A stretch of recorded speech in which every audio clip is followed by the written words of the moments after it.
In today's video, I'm going to teach you how to send backward in Excel.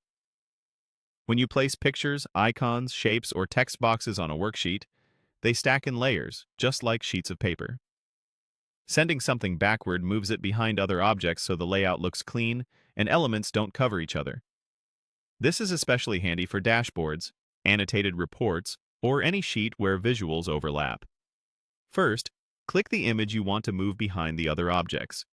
You'll know it's selected when you see the resize handles around it, and, depending on your version of Excel, a picture format or shape format tab appears on the ribbon.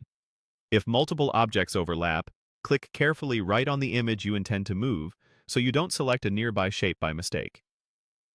You can also drag slightly to confirm you've selected the correct item, then release to keep it in place before changing its order. Next, click Bring to Back to move that image behind the rest. In many versions of Excel, this command is labeled Send to Back. Both mean the same thing here. Send the selected object all the way to the bottom of the stack. You'll usually find this in the Arrange group on the Picture Format or Shape Format tab.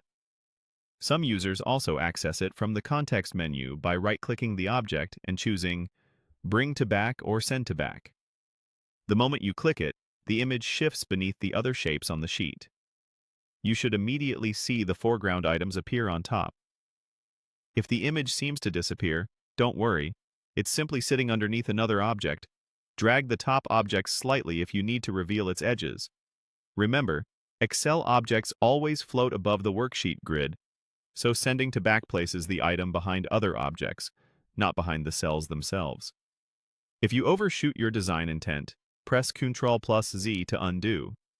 For fine control in projects with many layers, note that Send Backward moves the object down one layer at a time, while Send to Back, or Bring to Back, jumps it to the bottom.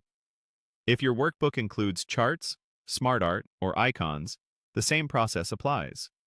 Layering order affects what you see on screen and what appears when you print or export to PDF, so taking a moment to set correct order helps avoid surprises.